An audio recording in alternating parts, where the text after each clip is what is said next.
ஹல்லேலூயா. யோவான் எழுதின சுவிசேஷத்திற்கு வேதத்தை திருப்பிக் கொள்ளுங்கள். யோவான் எழுதின சுவிசேஷம் 13ஆம் அதிகாரத்துக்கு திருப்பிக் கொள்வோம்.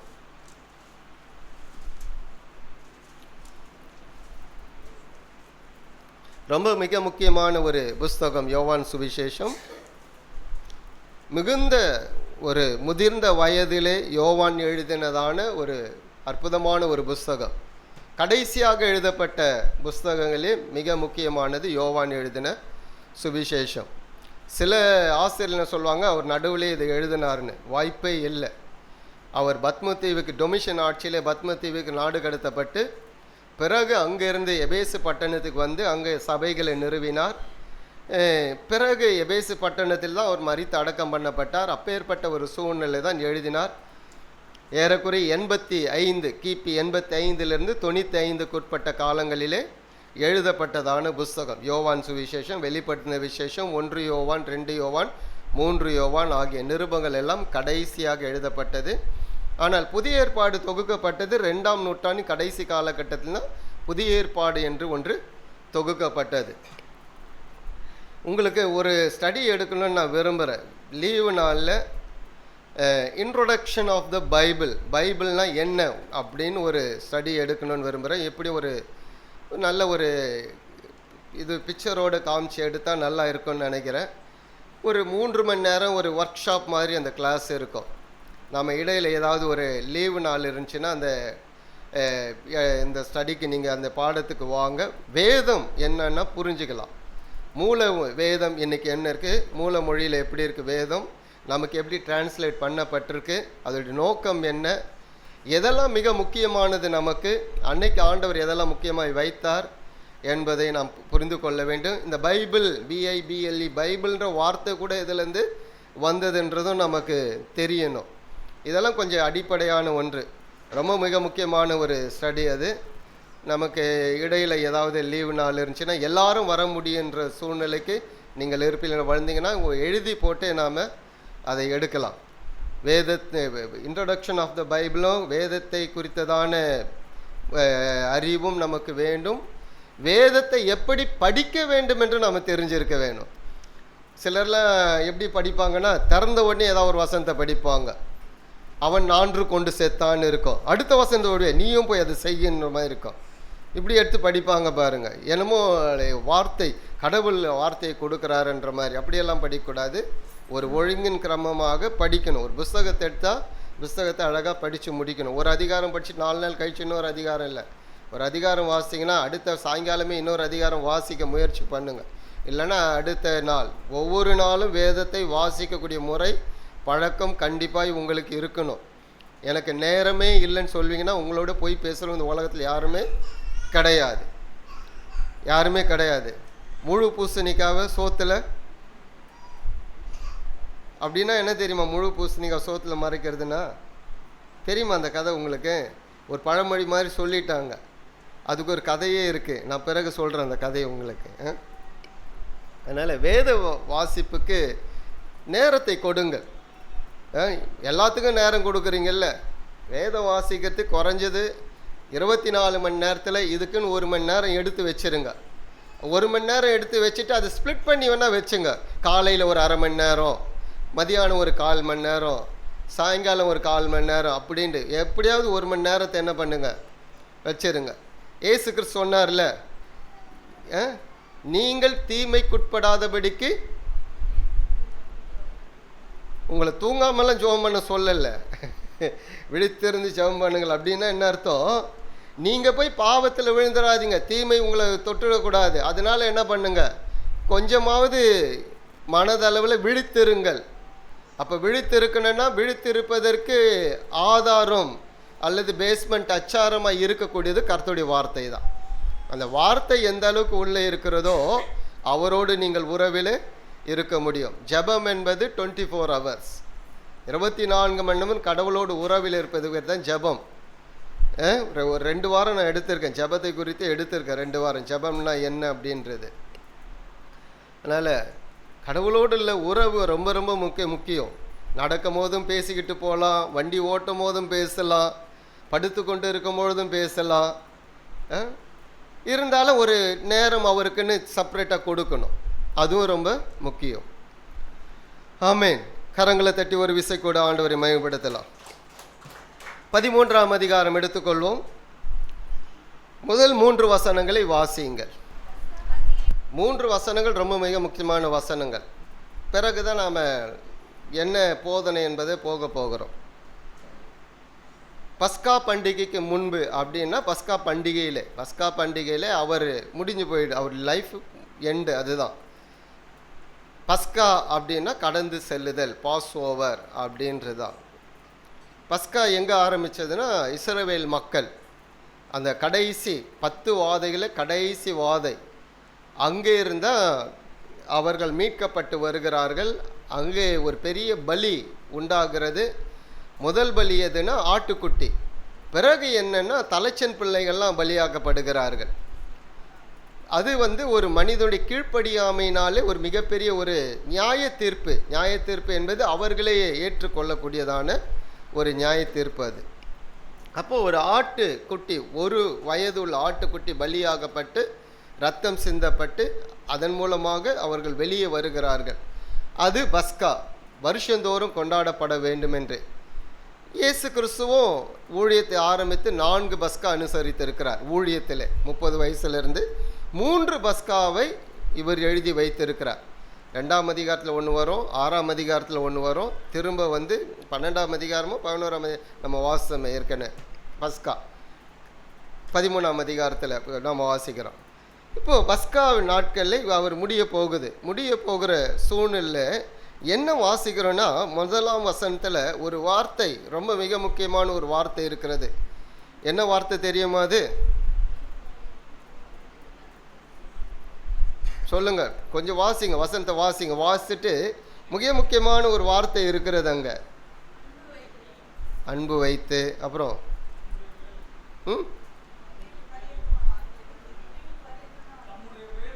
தம்முடைய வேலை வந்தது என்று. ஓகே, அப்புறம் முது பரியந்தம் ஒரு இடத்துல அன்பு வைத்து, அப்புறம் வேற என்ன வார்த்தை வருது? சரி, 3 வசனத்தில் 2 முறை அந்த வார்த்தை வருது. 3 வசனங்களை வாசிக்கும் பொழுது 2 முறை அந்த வார்த்தை வருது.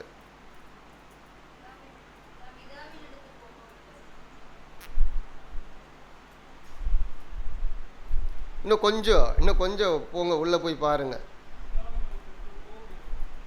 அப்படியா? அப்புறம் இன்னும் கூட கொஞ்சம்.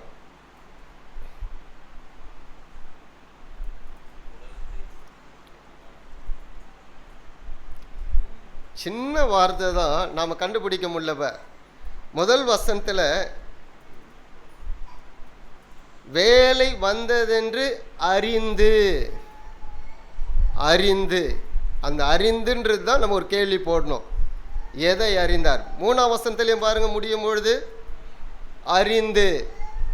கொஞ்சம் அதுதான், இன்னும் கூட கொஞ்சம் உள்ளே போய் பாடு. நமக்கு அந்த சின்ன வார்த்தை நமக்கு பெருசாக இல்லை, அந்த வார்த்தை தான் மிக முக்கியமானது. அந்த சம்பவத்திற்கு அந்த வார்த்தை தான் மிக முக்கியமானது. என்ன சொல்கிறார்? பஸ்கா பண்டிகை முன்பே இயேசு உலகத்தை விட்டு பிதாவிடத்திற்கு போகும்படியான தம்முடைய வேலை வந்ததென்று அறிந்து.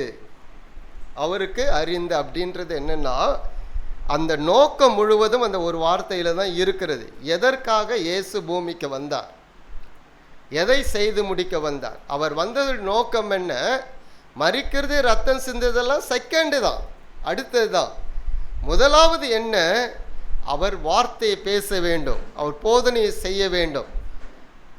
எத்தனையோ தீர்க்கதரிசிகள் வந்தாங்கல்ல, பெரிய பெரிய தீர்க்கதரிசிகள்லாம் வந்தாங்க.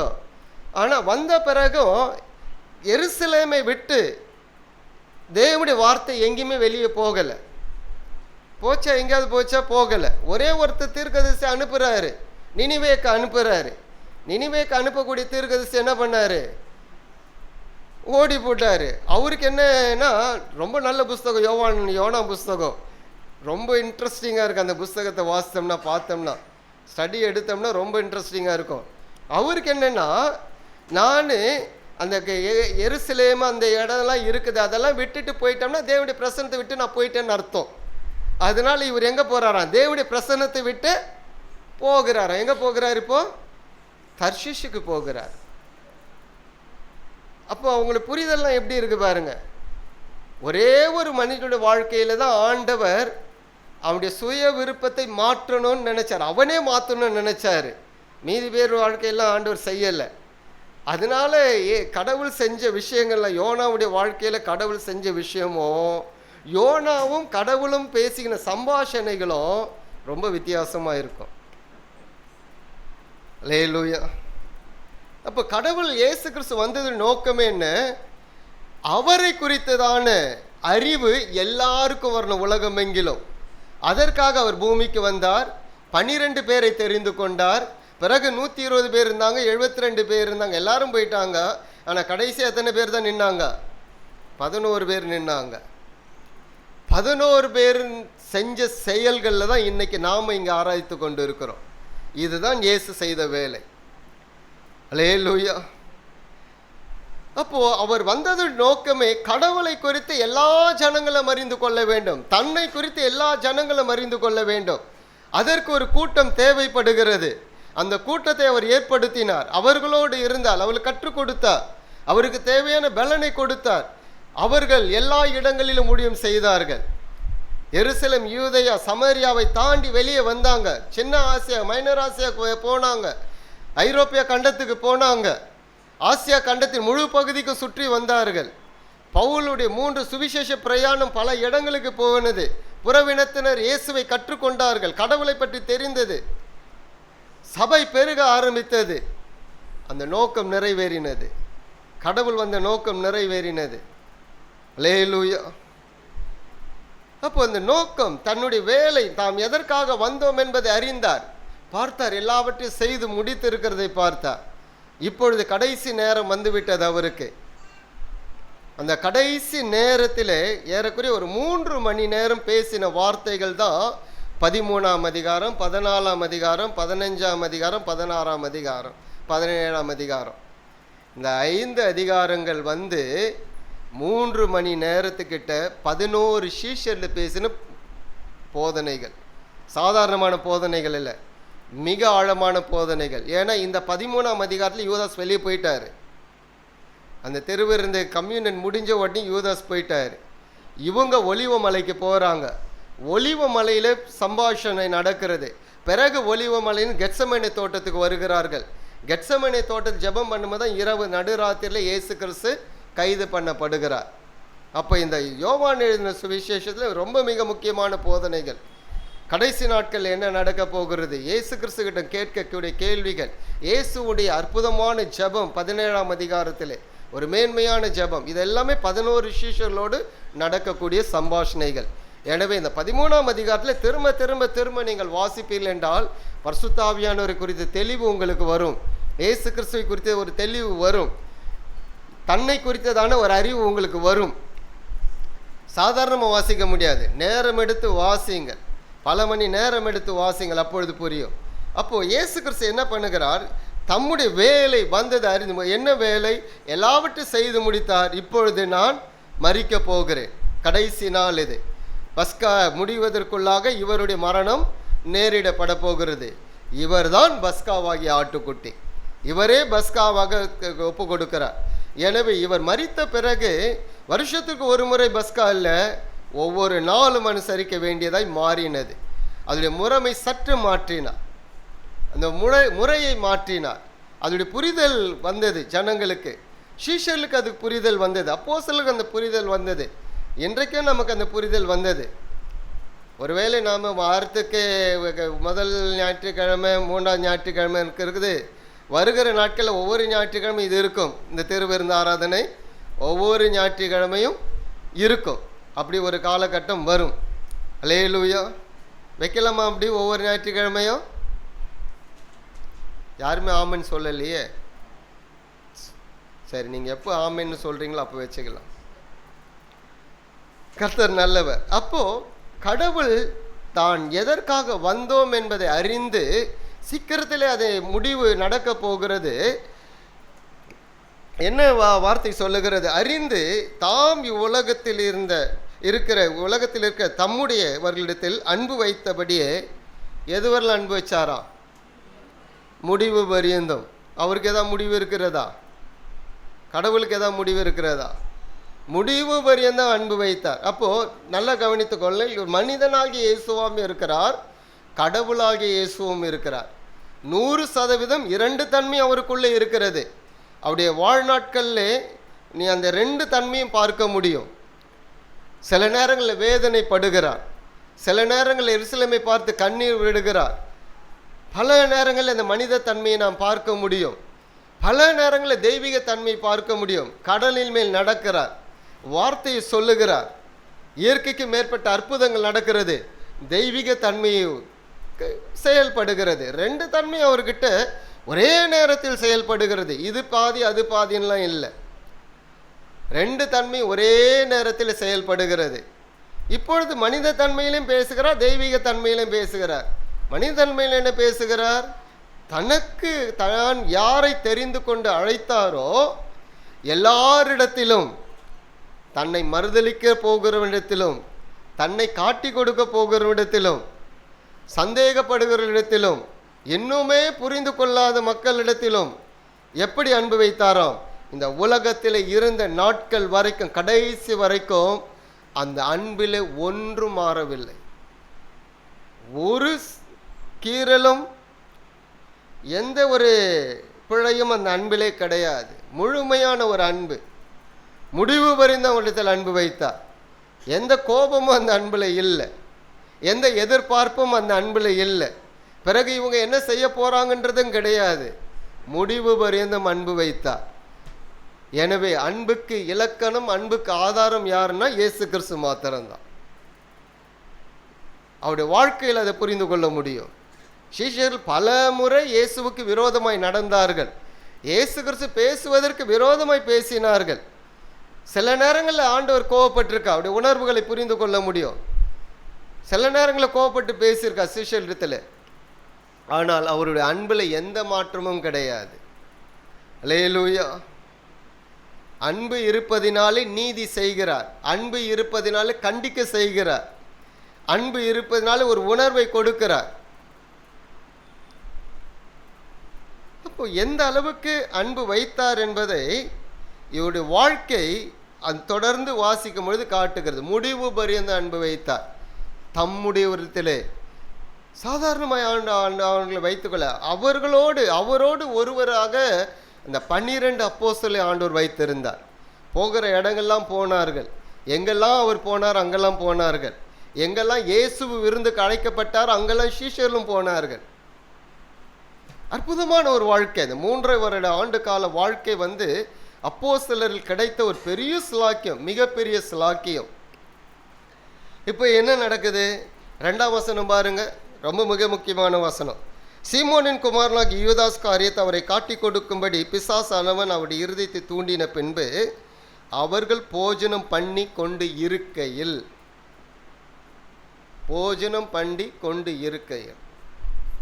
போஜனம் இன்னும் முடியல, இடையிலே இயேசு கிறிஸ்து ஒரு விஷயத்தை செய்ய ஆரம்பிக்கிறார். இரவு போஜனம். பிசாசானவன் அவன் இருதயத்தை தூண்டின பின்பு, இது யோவான் பிறகு எழுதுகிறார், ஒரு விரிவுரை கொடுக்கிறார். யூதாஸ்குள்ளே என்ன நடந்தது என்பது. பிசாசானவன் அவனை தோண்டின பின்பு, நல்லா கவனித்து கொள்ளுங்கள். பிசாசானவன் தானாய் உருவானவன் அல்ல, கடவுளால் படைக்கப்பட்டவன் ஒருவன் என்பதை மறந்து போகக்கூடாது. அவனும் தேவனால் உருவாக்கப்பட்டவன், அவன் தானாய் உருவானவன் அல்ல. அவனுக்கு எந்த வல்லமையும் கிடையாது, சர்வ வல்லவர் ஆண்டவர் தான். எல் ஷடாய் அப்படின்னா நான் சர்வ வல்லமை உள்ள தேவன். எபிரே மொழி அழகாக இருக்கும். ஹெல் அப்படின்னு ஒரு வார்த்தை பிறகு ஷடாய் அப்படின்னு வரும். எல் ஷடாய், நான் சர்வ வல்லமையுள்ள தேவன். அப்படின்னா என்ன அர்த்தம்? என்னை விட வல்லமையுள்ள யாருமே கிடையாது, அவ்வளோதான், முடிஞ்சு போயிடுச்சு. எதையும் அவரால் செய்ய முடியும், பிசாசால் எதையும் செய்ய முடியாது. நிறைய பேர் சாக்கு போக்கெல்லாம் சொல்லுவாங்கல்ல. இப்போ என்ன நடக்குது? ஒரு விரிவுரை கொடுக்கிறார் யோவான். என்ன விரிவுரை கொடுக்கிறார்னா, பிசாசு அவனை தூண்டின பின்பு. நன்றாய் கவனித்துக் கொள்ளுங்கள். முந்தின அதிகாரத்தில் இதே யோவான் அழகாக எழுதியிருப்பார். இந்த அம்மா மரியாள் அந்த தைலத்தை ஊற்றும் பொழுது முதல்ல யார் தான் குரல் கொடுக்கறது? யூதாஸ் தான் குரல் கொடுக்குறான். யூதாஸ் தான் குரல் கொடுத்து என்ன சொல்லுவான்? இதை 300 பணத்துக்கு மேலே விற்று யார் கொடுத்துருக்கலாம்? தரித்திரத்துக்கு கொடுத்துருக்கலாம். உடனே யோவான் அழகாக எழுதுவார், அவன் தரித்திரத்தை பற்றி யோசிக்கல, அவன் பணப்பணியை சுமக்கிறவன், அவன் திருடனாக இருந்தபடினால அப்படி யோசித்தான்ட்டு. இப்போ அதே சிந்தை தான் எங்கே வந்திருக்கிறது? 30 வெள்ளி காசு. ஏன் 30 வெள்ளி காசு கொடுக்க உடன்பட்டார்கள்? 30 வயசு வரலும் ஏசு எங்களுக்கு எதுவும் தொந்தரவு கொடுக்கல. 30 வயசுக்கு மேலே தான் ஏசு எங்களுக்கு தொந்தரவு கொடுக்க ஆரம்பிச்சிருக்கார். அதனால 30 வெள்ளி காசு கொடுக்க உடன்படுகிறார்கள். எனவே எரேமியாவில் சொன்ன தீர்க்கதரிசனம் நிறைவேறுறது அல்ல. இங்கே அவர் 30 வயசு வரலும் எதுவும் எங்களுக்கு என்ன பண்ணல, ஒன்றும் பண்ணல. 30 வெள்ளி காசு கொடுக்கறதுக்கு நாங்கள் தயாராக இருக்குன்னு பேரம் பேசிட்டு வந்தாச்சு. ஏற்கனவே பேரம் பேசிட்டு வந்தாச்சு. இப்போ தான் போய் காட்டி கொடுதில்லை, சமயம் பார்த்து கொண்டு இருந்தான் என்று. அந்த சமயம் கூட எதில் தான் வரணும்? அவர் அடிக்கடிக்கு போகிற இடம் ஒலிவமலை. அடிக்கடிக்கு போகிற இடம் ஒலிவமலையிலேருந்து இறங்கி வந்தால் கெட்சமனே தோட்டம். கெட்சமனே தோட்டத்தில் ஏதோ அன்னைக்கு தான் போனார் இல்லை, பல முறை சீஷர்களோடு ஜெபிக்குவதற்கு கெட்சமனே தோட்டத்துக்கு போயிருக்கார். பல முறை சீஷர்களோடு ஜெபிப்பதற்கு ஒலிவமலைக்கு போயிருக்கார். வனாந்தரத்தில் தனித்து போயிருக்கார். சீஷர்களோடும் போய் ஜெபம் பண்ண இயேசு கிறிஸ்து போயிருக்கார். எல்லாமே யூதாஸுக்கு தெரியும், எந்த இடத்துல ஜெபம் பண்ணுவார், என்ன பண்ணுவார், ஜெபிப்பாருன்னு தெரியும். அதனால் இங்கே ஒரு விஷயத்தை நீங்கள் புரிந்து கொள்ள வேண்டும். ஒரு மனிதன் இடம் கொடுக்காமல் யாரும் எதையும் அந்த மனிதனுக்கு செய்ய முடியாது. அந்த மனிதன் செய்ய முடியாது, இடம் கொடுக்காமல் செய்ய முடியாது. பிசாசு யூதாசுக்குள்ளே அவனே புகுந்தான் என்பது அர்த்தம் அல்ல. நாம் இடம் கொடுத்தால்தான் கடவுளும் நம் மூலமாய் செய்ய முடியும், பிசாசும் நம் மூலமாய் செய்ய முடியும். பவுல் அழகா ஒரு இடத்துல சொல்வார், கொரிந்தியருக்கு எழுதும் பொழுது, ஏவாளுடைய மனம் வஞ்சிக்கப்பட்டது போல உங்களுடைய மனமும் வஞ்சிக்கப்படுமோ என்று நான் பயந்திருக்கேன். எனக்கு ஒரு பயம் இருக்குதுன்றாரு. ஏவாளுடைய மனம், யார் ஏவாள்? கடவுளால் உருவாக்கப்பட்ட மனிதர்கள். அவர்களுடைய மனமே வஞ்சிக்கப்பட்டு விட்டது. எனவே உங்களுடைய மனமும் வஞ்சிக்கப்படுமோ அப்படின்னு பயந்திருக்கின்றது. நன்றாக கவனித்துக் கொள்ளுங்கள். எந்த ஒரு மனிதனுடைய அனுமதி இல்லாமலும் எந்த தீமை செயலும் நடக்காது. எந்த ஒரு மனிதன் அனுமதி இல்லாமல் எந்த நற்செயலும் நடக்காது. இது ரெண்டுமே மனிதனுடைய அனுமதியோடு தான் நடக்கும். ஏனென்றால் கடவுள் படைத்த பொழுது மனிதனுக்கு என்ன கொடுத்திருக்காரு? சுய விருப்பத்தை கொடுத்திருக்கிறார். அப்ப தீமை செய்வதும் யாருடைய அனுமதியோடு தீமை செய்வது? நம்முடைய அனுமதி. அப்ப தீமை செய்வதற்கு எது காரணமா இருக்கு? நம்முடைய சுயநலம் காரணமா இருக்கு. சுயநலம் இருக்கும் பொழுது ஆசை வருகிறது. ஆசை வரும் பொழுது பிசாசுடைய எண்ணங்களுக்கோ அல்ல தீமையான எண்ணங்களுக்கோ நாம் இடம் கொடுத்து தீமையை செய்கிறோம். தீமோத்தேயு என்கிற போதகருக்கு பர்சனலாக எழுதக்கூடிய நிருபம் தான் தீமோத்தேயு எழுதின நிருபம். அந்த நிருபத்தில் மிகவும் நிறைய கண்டித்து எழுதுவார் பவுல்.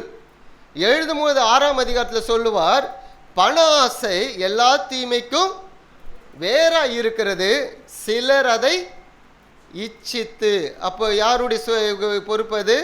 தனிப்பட்ட மனிதன். அவன் இச்சிக்கிறான், இச்சித்து அதிலே போய் விழுந்து தன் வாழ்க்கையை நாசப்படுத்தி கொண்டான். தீமோத்தேயுவே நீ எச்சரிக்கையாயிரு, இதெல்லாம் உனக்கு திருஷ்டாந்தமாக இருக்கிறது. நீ எதில் போயிடாத? பண ஆசையில் போயிடாத. ஏன் பண ஆசை என்ன?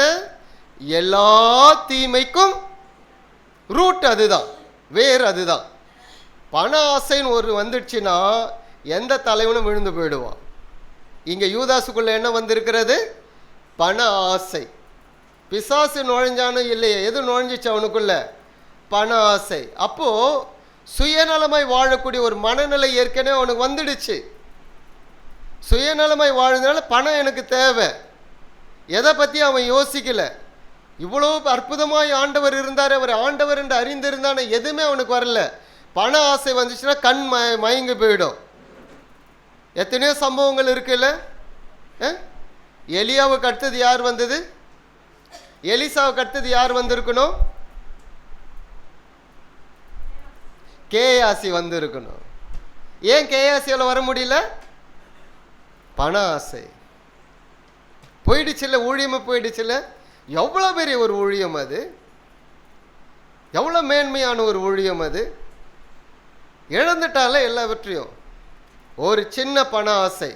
இன்றைக்கு எத்தனை போதகர்கள், சுவிசேஷகர்கள் இதில் மதிமயங்கி போயிருக்கிறாங்க. பண ஆசை எல்லா தீமைக்கும் வேறாக இருக்கிறது. அது உங்களை அகல பாதாளத்துக்கு கொண்டு போய்விடும். கடவுளோடு உள்ள உறவையே துண்டிச்சிட்டான் பாருங்க யூதாஸ். அவனுடைய சொந்த விருப்பம் அது. பிசாசு மேலே குறை சொல்ல முடியாது, அவனுடைய சொந்த விருப்பம். நாம் பிசாசை பற்றி பேசுறதில்லை, டியூமனாலஜை பற்றி நம்ம பேசுகிறதே கிடையாது, அவனை பற்றி நம்ம இழுக்கிறதே கிடையாது. அப்படி ஒரு தியாலஜியில் அப்படி ஒரு இதுவும் இருக்குது. அதை பற்றி பேசுகிறவங்க நிறைய பேர் இருப்பாங்க. நிறைய இடங்களில் பிசாசை பற்றி தான் பேசிகிட்டு இருப்பாங்க. நமக்கு யார் அவன் அவனை பற்றி நாம் பேசுறதுக்கு? தெளிந்த புத்தி உள்ளவர்களாக இருங்கள், அதுதான் நமக்கு தேவையான பாடம். உங்களை நீங்கள் புரிந்து கொள்ளுங்கள். கடவுளோடு நீங்கள் இருக்கிறீர்களா என்பதை அப்பப்போ செக் பண்ணி பார்த்துங்க. அவ்வளோதான், முடிஞ்சு போயிடுச்சு. இடம் கொடாதிருங்கள் பிசாசுக்கு அல்லது தீமையான காரியங்களுக்கு இடம் கொடாதீர்கள். எல்லா தீமைக்கும் காரணமானவன் பிசாசு. முடிஞ்சு போயிடுச்சு, அவ்வளோதான். தீமைக்கு இடம் கொடாதிருங்கள், அவ்வளோதான், முடிஞ்சு போயிடுச்சு. எப்பொழுதெல்லாம் இடம் கொடுக்க முடியும்? இடம் கொடுப்பதற்கு ஒரு டைம்னு இருக்கா? சடுதியாய் வரும் சிந்தனை, உடனே வரும் சிந்தனை, பார்ப்பதினால வரக்கூடிய சிந்தனை, கேட்பதினால வரக்கூடிய சிந்தனை, மற்றவருடைய பார்க்கக்கூடிய மற்றவருடைய அந்த ஜாடை, அதை பாவனையினால் வரக்கூடிய சிந்தனை உடனே வரும். அது தெளிந்த புத்தி உள்ளவர்களாக இருங்கள். அப்போ நம்முடைய விருப்பம் இல்லாமல் எந்த தீமையும் நமக்குள் வராது. நம்முடைய விருப்பம் இல்லாமல் எந்த நன்மையும் கூட நமக்குள்ள வராது. புரிஞ்சுக்கிட்டீங்களா? அல்லேலூயா. உங்களை குறித்து உங்களுக்கு அறிவு வேணும். நீங்கள் யாரோடு இருக்கிறீர்கள் என்பதை நீங்கள் புரிந்து கொள்ள வேண்டும். உங்கள் வாழ்க்கை எப்படிப்பட்டது என்பதை புரிந்து கொள்ள வேண்டும். பாவத்தில் நீங்கள் தீமைக்கு இடம் கொடுத்து விட்டால், நீங்கள் அதில் பழகிவிட்டால், அது உங்களுக்கு தீமை என்றே தெரியாது.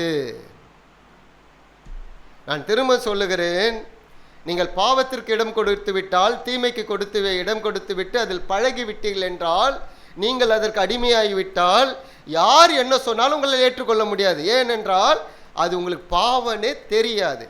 பழகி போனவனுக்கு தெரியாது. எப்போ தெரியும்? வசனத்தை வாசிக்க குத்துனாதான் தெரியும். இல்லைன்னா அந்த உணர்வு வராது. உங்கள் லைஃப்பில் யோசித்து பாருங்க, அப்படி ஏதாவது ஒரு அடிமை தானே உங்களுக்குள்ளே இருக்குதான்னு யோசித்து பாருங்க. அப்படி ஒரு அடிமை தானே தான் வெளியே வாங்க. ஒரு சின்ன பண ஆசை உங்களை வேறு இடத்திற்கு கொண்டு போய்விடும். கடவுளுடைய உறவையை துண்டித்து விடும். தீமோத்தி எழுதுவார், 2 பேர் பேரை சொல்லி எழுதுவார். 2 பேரும் என்னை விட்டு விலகி போயிட்டாங்க, பொருளாசையில போயிட்டாங்க. அவனுக்கு இருக்கக்கூடிய பொருளும் பணமும் அவனுக்கு ஜீவன் இல்லைன்னு இயேசு தெளிவாக சொல்லியிருக்கிறார். நீ உலகம் முழுவதையும் ஆதாயப்படுத்தி கொண்டாலும் அது உனக்கு ஜீவன் அல்ல, அது உன் ஆத்மாவை கெடுத்து விடும், கடவுளோடு உள்ள உறவை கெடுத்து விடும். இப்போ யூதாசுடைய வாழ்க்கையில் என்ன நடந்தது? அவனுடைய சுய விருப்பம், அவனுடைய ஆசை. பிசாசை தான் குறை சொல்ல முடியாது. பிசாசு யாரை வேணாலும் தூண்டுவான், உங்களை வேணா தூண்டுவான். எனக்கு எந்த மாம்ச இச்சையும் வருதில்லை, எந்த தீய சிந்தனையும் வருதில்லைன்னு சொல்லவே முடியாது. சொன்னீங்களாங்க நீங்கள் மனுஷனே கிடையாதுன்னு அர்த்தம். நான் சொல்கிறது புரியுதா உங்களுக்கு? எங்களுக்கு எந்த ஆசை இச்சையும் வரல, யாரை பார்த்தாலும் அழகுன்னு கூட சொன்னதில்லை அப்படின்லாம் நீ மனுஷனே இல்லைன்னு அர்த்தம்.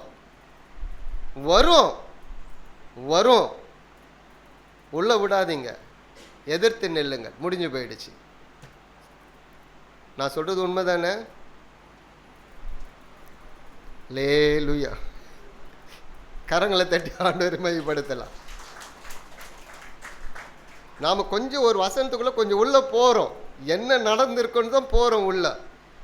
ஒரு வசனம் தான், அந்த அவ்வளோ விஷயங்களுக்கு நாம் எத்தனை முறை படிச்சிருப்போம் அந்த வசனத்தை? தெரியாது நமக்கு. பிசாசு வந்துட்டான், பிசாசு வந்துட்டான். சிலர்லாம் சொல்லுவாங்க பாரு, பிசாசு செஞ்சிட்டான், அவன் எப்படி செய்வான், அவனுக்கு என்ன வல்லமை இருக்குது அவனுக்கு செய்யறதுக்கு? சர்வ வல்லமையில் கடவுளே நம்முடைய சுய விருப்பத்தில் கையை வைக்கல, தெரியுமா உங்களுக்கு? சுய விருப்பத்தை மாற்ற முடியும் என்றால் 20 லட்சம் இஸ்ரவேல் மக்கள் ஏன் வனாந்தரத்தில் சாக வேண்டும்? சுய விருப்பத்தில் ஆண்டவர்கள் கையை வைக்க முடியும் என்றால் ஏன் பாபிலோனுக்கு மக்கள் சிறைப்பட்டு போக வேண்டும்? மாற்றி இருக்கலாமே. ஏன் தீர்க்கதரிசிகள் பலியாகிறார்கள்? ஏன் தீர்க்கதரிசிகளை அனுப்ப வேண்டும்? கடவுளை மாற்றிருக்கலாமே எல்லாத்தையும்.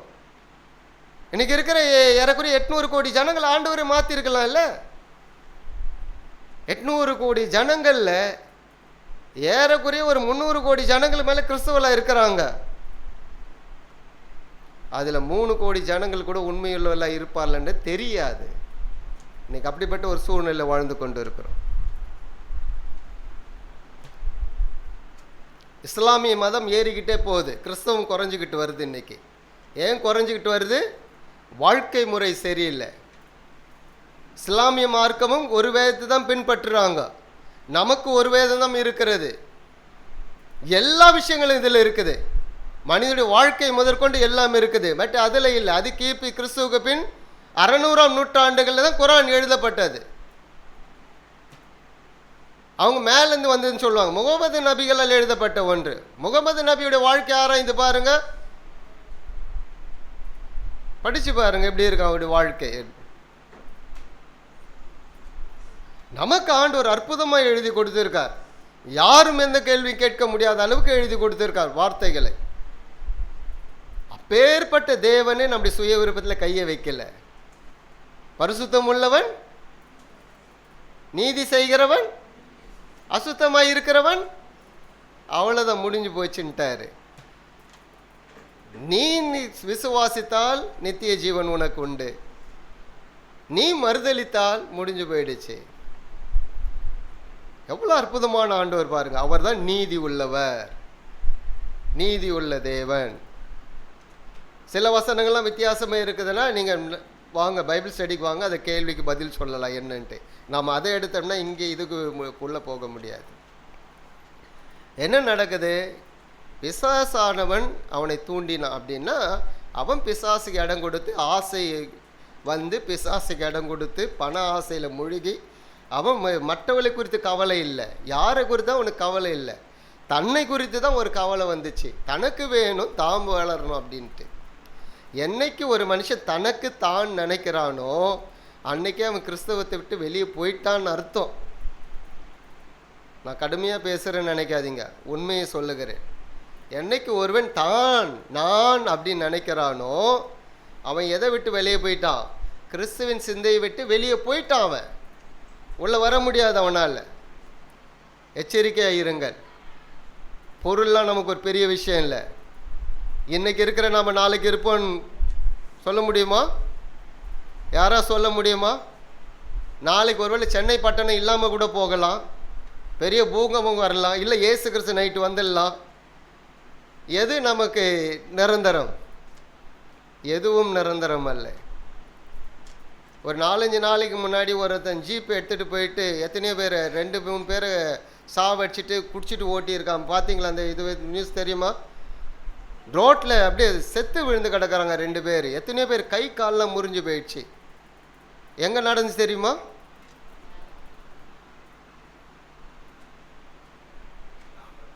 தாம்பரத்திலே வானகரமா, இங்கே தான் நடந்துச்சு. 2 வீலரில் போனவெல்லாம் அடிச்சுட்டு போயிருக்கான். என்ன நிரந்தரம் இருக்கு? நாம் வண்டி எடுத்துகிட்டு போயிட்டு வீட்டுக்கு வருது என்பது கர்த்தருடைய கிருபை. அப்படி தான் இன்றைக்கி போயிட்டுருக்கு. நாம் ஒழுங்காக போனாலும் பின்னாடி வரும், ஒழுங்காக வருது இல்லை. ஒரு முறை அந்த மேடவாக்க ரோட்டில் 2 பேரும் வந்துட்டு பின்னாடி ஒருத்தன் வந்து இடித்தான். அவங்கள பார்த்தா ஏதோ செயினை திருடுற மாதிரி இருக்கு. கிட்ட வந்து ஒரு இடிச்சிட்டு கூப்பிட்றதுக்குள்ள அப்படியே பறந்துட்டான், அப்படியே பறக்கிறது போயிட்டான். இதுதான் இன்னைக்கு நிலைமை. எது நமக்கு நிரந்தரம் நினைக்கிறீங்க?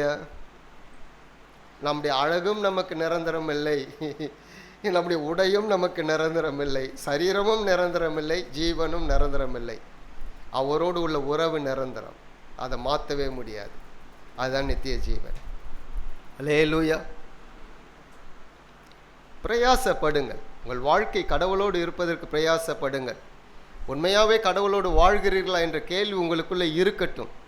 அந்த சிந்தையில் இருக்கிறீர்களா என்பது இருக்கட்டும். உங்களுக்கு என்ன நடக்குது? 3வது வசனம், தம்முடைய கையில் பிதா எல்லாவற்றையும் ஒப்பு கொடுத்தார் என்பதையும் தாம் தேவனிடத்தில் வந்ததையும் தேவனிடத்தில் போகிறதையும் இயேசு அறிந்து, தன்னை குறித்ததான ஒரு பெரிய ஒரு நாலேஜ் அறிந்து. யார் அவர்? அவர் தான் ஆண்டவர். எங்கேருந்து வந்திருக்கார்? தேவனிடத்தில் வந்திருக்கார். அவர் யார்? அவர் தான் தேவன். பிரிக்க முடியாத உறவு பிதா குமாரன் பரிசுத்த ஆவியானவர் என்பது பழைய ஏற்பாட்டில் இருந்த யூதர்களுக்கோ தீர்க்கதரிசிகளுக்கோ யாருக்கும் தெரியாது. ஆனால் 3 பேரும் 3 செயல்களும் இருந்துச்சுன்னா பழைய ஏற்பாட்டில் இருந்துச்சு. திருத்துவம் என்பதை நமக்கு வெளிப்படுத்தினவர் இயேசு மாத்திரம்தான். குமாரனாய் நான் வந்திருக்கிறேன், பரிசுத்த ஆவியானவர் உங்களோடு இருக்க போகிறார், நான் போன பிறகு வருவார், எல்லாவற்றையும் சொன்னவர் அவர்தான். 3 நபர்களாக செயல்படுகிறார்கள். ஒரே சிந்தை, ஒரே காரியம், எல்லாமே. அவர் என்ன சொல்றார்? பிதாவை எனக்கு காண்பியேன், என்னை கண்டவன் பிதாவை கண்டார். என்னுடைய செயல்கள் பிதாவின் செயல்களாக இருக்கிறது, நானும் பிதாவும் ஒன்றாக இருக்கிறோம். போன பிறகு நானே வருவேன். ஒரு இடத்துல பரிசுத்த ஆவியானவரை அனுப்புவேன், தேற்றரவாளனை அனுப்புவேன், நானே வருவேன். புரிந்து கொள்ள முடியாத ஒரு ரகசியம் அது. பெரிகுரேசேஸ்,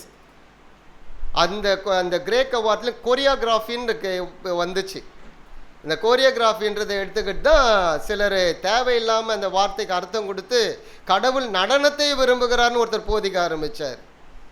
மோசமான ஒரு சிந்தை அது. ஆராதனை என்பது அவருக்கு முன்பாக ஆடுறது ஆராதனை கிடையாது. ஆராதனை என்பது நீங்கள் வாழ்ந்து காட்டுவது தான் ஆராதனை.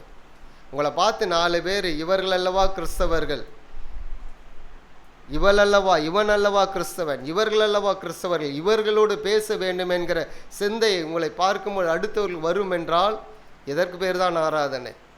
இதுதான் கடவுளை மகிமைப்படுத்தும். நாம் பாடுவது ஆண்டவரை மகிமைப்படுத்தாது, நாம் ஆடுறது ஆண்டவரை மகிமைப்படுத்தாது. என்னுடைய வாழ்க்கை மற்றவர்களுக்கு வெளிச்சமாக உப்பாக இருக்கும் என்றால் அது ஆண்டவரை மகிமைப்படுத்தும். வசனம் அப்படிதானே சொல்லுது. என்ன வசனம் சொல்லுது?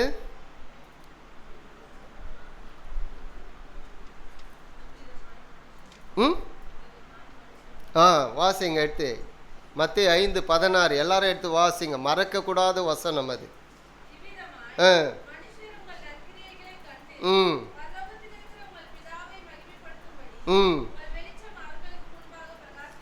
அது அப்படியே பர்சனலாக வாசிங்க.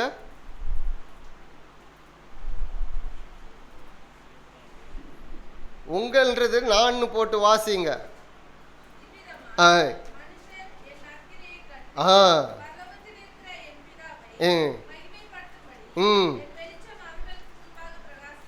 இப்படி ஒரு வசனத்தை எழுதி வைங்க வீட்டில். இப்படி ஒரு வசனத்தை நீங்க உங்களுக்கு சொன்ன மாதிரி எழுதி வைங்க. இதற்கு ஒத்த இன்னொரு வசனம் இருக்கு 7:12.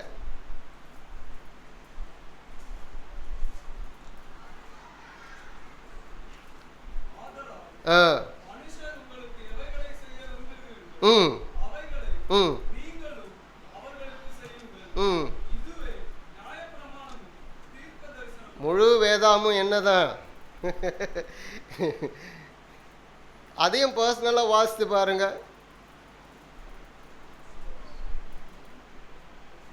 ஆதலால் மனுஷர்கள் நான் என்ன விரும்புகிறேனோ, அப்படிதானே?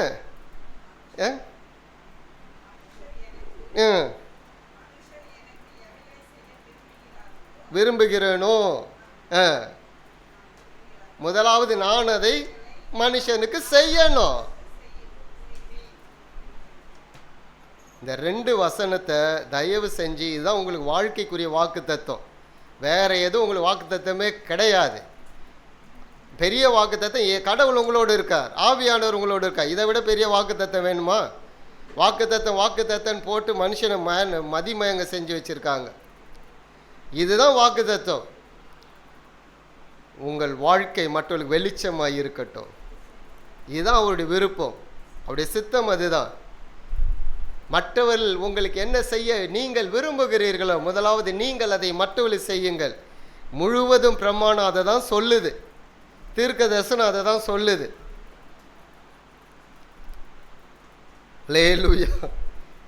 எவ்வளோ அற்புதமான வார்த்தை. இதெல்லாம் நம்ம மைண்டுக்கே வராது இந்த வசனம் எல்லாம். உன்னை வாளாக்காமல் தலையாக்குவேன், நீ கீழாகாமல் மேலாய் இருப்பாய், போகையில் ஆசீர்வதிக்கப்பட்டு இருப்பாய், வருகையில் ஆசீர்வதிக்கப்பட்டு இருப்பாய். ஆனால் நான் கடவுளுக்கு மாத்திரம் கீழ்ப்படிய மாட்டேன். இதெல்லாம் நடக்கணும். என் ஒரு சமூகம் எனக்கு முன்பதாக போகணும். வண்டி வாங்கணும்னு ஒரு பேரை எழுதிடுவாங்க, என் சமூகம் உனக்கு முன்பதாக செல்லும். ஒரு போஸ்ட் ஒன்று போட்டிருந்தேன், பார்த்தீங்களா? வாகன கூடுகை, வாகனம் தனித்தனியே ஜெபிக்கப்படும். அட பாவிங்களா, எங்கே போகுது கிறிஸ்தவம்? வாகன கூடுகையா? 2 வீலருக்கு தனியாக ஜெபிக்கப்படும், 4 வீலருக்கு தனியாக ஜெபிக்கப்படும். எந்த பஞ்சரும் ஆகக்கூடாது, எந்த ஆக்சிடென்ட் ஆகக்கூடாது.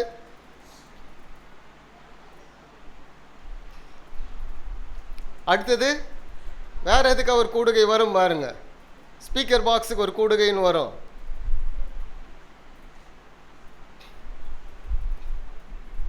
எங்க போகுதுன்னு தெரியல. ஒரு பக்கம் வேதனையா இருக்குது, இன்னொரு பக்கம் சிரிப்பா இருக்குது. வாகன கூடுகையா? வாகன கூடுகை எங்க? வாகனத்துக்கு ஜோம் பண்ணிட்டா ஓட்டுன்னு போடுவான், இல்லை ஓட்டுன்னு வரும் பரலோகத்துக்கு போயிடுவானோ, ஆக்சிடென்ட் ஆனோடனே நிறைய வரும். அந்த மாதிரி நிறைய வருது. ஏதோ 1-2 தான் போஸ்ட் பண்ணுறேன் நான். கர்த்தர் நல்லவர். தன்னை குறித்ததான ஒரு தெளிவான அறிவு ஆண்டவருக்கு. தன்னை அறிந்தார், தான் கடவுள், எங்கேருந்து வந்திருக்கிறோம், எங்கே போக போகிறோம், தான் தனக்கு கொடுத்த அதிகாரம் என்ன தெளிவாக இருந்தார். எல்லாவற்றையும் பிதா தன்னுடைய கையில் ஒப்பு கொடுத்தார். நியாயத்தீர்ப்பு கொடுக்க போகிறது யார் தான்? குமாரன் தான் நியாயத்தீர்ப்பு கொடுக்க போகிறார். நியாயத்தீர்ப்பு கொடுக்க போகிறார். இன்னைக்கு அவர் கிருபை உள்ளவர், இன்னைக்கு அவர் அன்புள்ளவர். அவர் சிங்காசனத்தில் உட்கார்ந்தா வெறும் நீதி தான் செயல்படும். அங்கே எந்த பட்சபாதமும் கிடையாது, அங்கே அன்பு கிடையாது, அங்கே இரக்கம் கிடையாது, அங்கே மன்னிப்பு கிடையாது. எல்லாம் இப்போ இருக்கிறது, எல்லாம் இப்போ இருக்கிறது. அல்லேலூயா. தன்னை குறித்து அறிந்திருந்தார். உங்களை குறித்து உங்களுக்கு தெரியுதா? தெரியுமா உங்களுக்கு? கண்ணதாசன் ஒரு பாடல் எழுதினார்ல, கண்ணதாசனுடைய பாடல் தான் தெரியும். நீ உன்னை அறிந்தால் அப்படின்னு ஒரு பாட்டு ஒன்று எழுதியிருக்கா. அது சினிமா கொண்டு வந்துட்டாங்கன்னு வச்சுங்க. உனக்கு உன்னை தெரியல, உன் வாழ்க்கையை பற்றி உனக்கு தெரியலன்னா எப்படி இருக்குன்னு பாருங்க. உக்காந்து யோசிங்க. ஒரு 3 நாள் உபவாசம் இருங்க. அதுக்காக போயிட்டு உங்களுக்கு பற்றி தெரியணுன்னா நீங்கள் உபவாசம் இருங்க. அப்போ தான் உங்களை பற்றி உங்களுக்கு தெரியும். அடுத்தவன் சொன்னால் கஷ்டமாக இருக்குது. கர்த்தர் நல்லவர். இந்த 3 வருஷத்தோடு இன்னைக்கு முடிப்போம். நிறைய விஷயங்கள் இருக்குது. நாம் பல முறை வாசிச்சிருப்போம். எவ்வளோ ஆழமான காரியங்களை ஆண்டவர் போதித்து இருக்கிறார், எழுதி வைத்திருக்கிறார். இவை எல்லாம் நம்முடைய வாழ்க்கை முறை தான். நீங்கள் மாறினால் உங்கள் வாழ்க்கை மாறும். உங்கள் வாழ்க்கை மாறினால் அடுத்தவர்களுக்கு நீங்கள் ஆசீர்வாதமாக இருப்பீர்கள். அடுத்தவர்களுக்கு நீங்கள் ஆசீர்வாதமாக இருப்பீர்கள். அடுத்தவர்கள் உங்கள் தேவனை மகிமைப்படுத்துவார்கள். நேபுகாத் நேச்சர் சொன்னார்ல, ஷாத்ராக் மேஷாக் ஆபேத் நேக்கோடி தேவனை போல. அதாவது அவன் பேர் வச்ச பேர் மிஷாவேல் அனனியா. இன்னொரு பேர் என்ன? ஷாத்ராக் மேஷாக் ஆபேத் நோக்கன்றது கல்தேயருடைய பேர். மிஷாவேல் அனனியா, இன்னொன்று மறந்து போயிட்டு மாறு.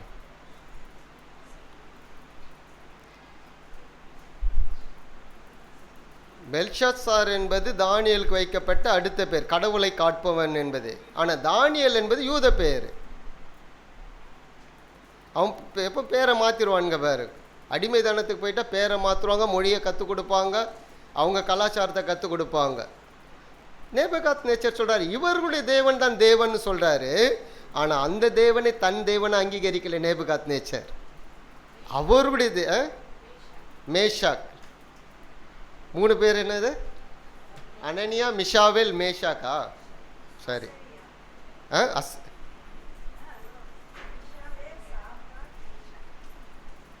சரி, ஏதோ ஒரு 3 பேர்.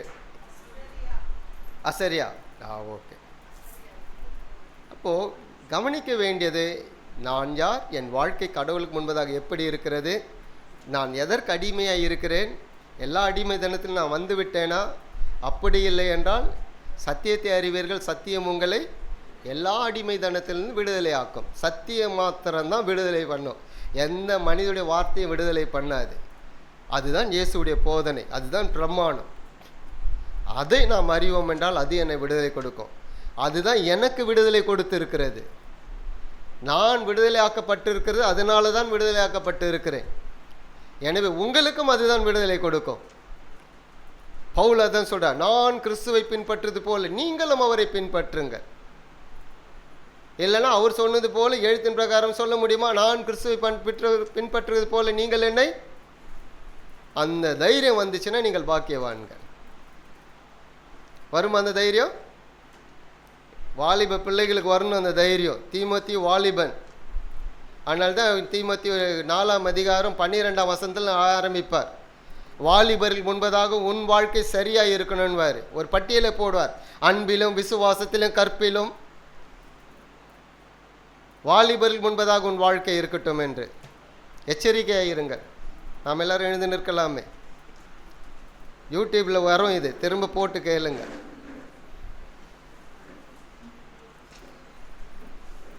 மற்றவர்களுக்கு இதை அனுப்பி விடுங்க, கேட்கட்டும் அந்த செய்திகளை. அல்லேலூயா. கர்த்தர் நல்லவர். சற்று உங்கள் கண்களை மூடி ஒரு நிமிஷம் உங்களை குறித்து யோசித்து பாருங்கள். நீங்கள் யாராய் இருக்கிறீர்கள்? உங்களை எது அடிமைப்படுத்துகிறது? உங்கள் நேரத்தை எது திருடுகிறது?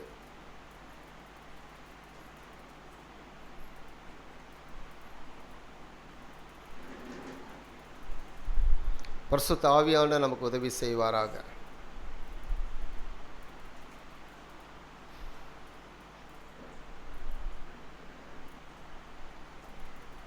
Thank you, Lord.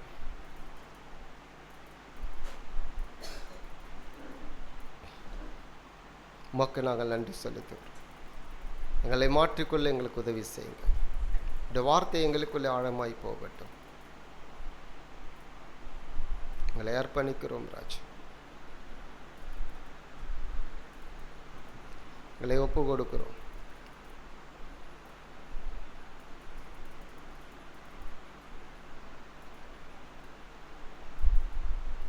Thank you Lord.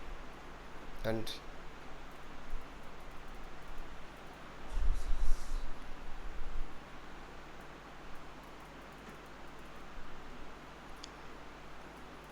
பிதாவே, நாங்கள் மை துதிக்கிறோம். இந்த காலை ஆராதனைக்காக நன்றி, இந்த வார்த்தைகளுக்காக நன்றி. தொடர்ந்து நீர் எங்களோடு இடைப்படுங்க. இயேசுவின் நாமத்தில் பிதாவே, ஆமென்.